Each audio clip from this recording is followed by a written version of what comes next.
नमस्कार मित्रों, अनंत कथा सागर चैनल में मैं डॉक्टर आदित्य पाराशरी आपके सामने फिर उपस्थित हूँ वेताल पचीसी की कहानियों को लेकर। और वेताल पचीसी की कहानियों की श्रृंखला को आगे बढ़ाते हुए आज की कहानी का शीर्षक है रिश्ता क्या हुआ। जब राजा विक्रम फिर बेताल को लेकर अंधेरी डरावनी रात में मसान की तरफ जा रहा था, तब रास्ते में बेताल ने कहा, हे राजन, मुझे इस बात की बड़ी खुशी है कि बिना जरा भी हैरान हुए परेशान हुए तुम मेरे सवालों का जवाब देते रहे हो और बार बार आने जाने की परेशानी उठाते रहे हो। आज मैं तुमसे एक बहुत भारी सवाल करूंगा, सोचकर उत्तर देना। तो लो एक कहानी और सुनो। किसी नगर में मांडलिक नाम का राजा राज्य करता था। उसकी पत्नी का नाम था चंडवती।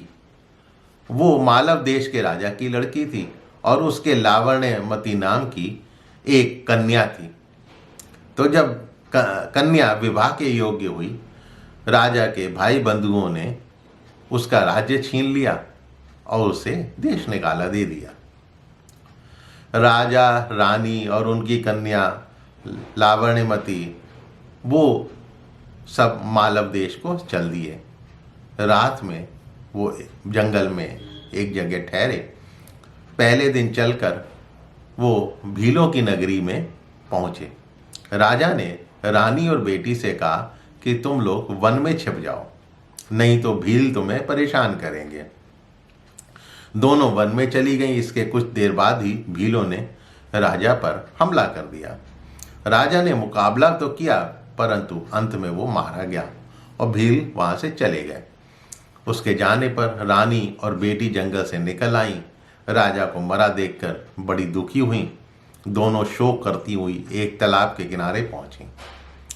उसी समय वहां पे चंड सिंह नाम का साहूकार अपने लड़के के साथ घोड़े पर चढ़कर शिकार खेलने के लिए उधर आ निकला।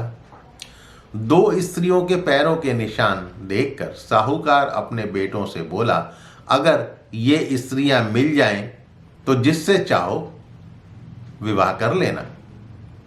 लड़के ने कहा, छोटे पैर वाली छोटी उम्र की होगी, उससे मैं विवाह कर लूंगा, आप बड़ी से कर लेना। साहूकार विवाह नहीं करना चाहता था, पर बेटे के बहुत कहने पर वो राजी हो गया। थोड़ा आगे बढ़ते ही उन्हें दोनों स्त्रियां दिखाई दी। साहूकार ने पूछा, तुम कौन हो? तब रानी ने सारा हाल कह सुनाया। साहूकार उन्हें अपने घर पर ले गया। संयोग से रानी के पैर छोटे थे और पुत्री के बड़े थे।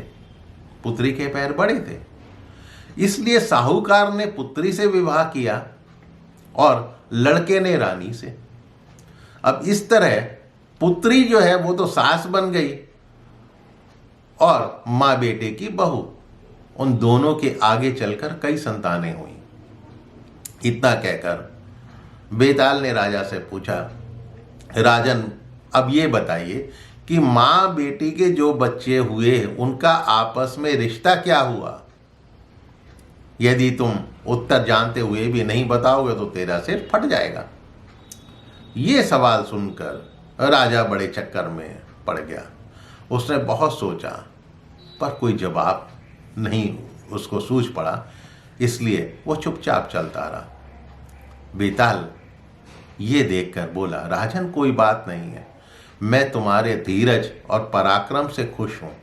मैं अब इस मुर्दे से निकल जाता हूं, तुम इसे योगी के पास ले जाओ। जब वो तुम्हें इस मुर्दे को सिर झुकाकर प्रणाम करने को कहे तो तुम कह देना कि पहले आप करके दिखाओ, और जब वो सिर झुकाकर बतावे तो उसका सिर काट देना। उसका बलिदान करके तुम सारी पृथ्वी के राजा बन जाओगे, और सिर यदि नहीं काटा तो वो तुम्हारी बलि देकर सिद्धि प्राप्त कर लेगा। तो मित्रों, कहानी अवश्य पसंद आई होगी। मेरे चैनल को सब्सक्राइब करना मत भूलिएगा और अपने इष्ट मित्रों से, अपने लोगों से इस कहानी को शेयर अवश्य कीजिएगा, पोते पोतियों नाती नातियों को अवश्य सुनाइएगा। मिलता हूँ बेताल पचीसी की आखिरी कथा को लेकर अगले एपिसोड में। तब तक के लिए नमस्कार।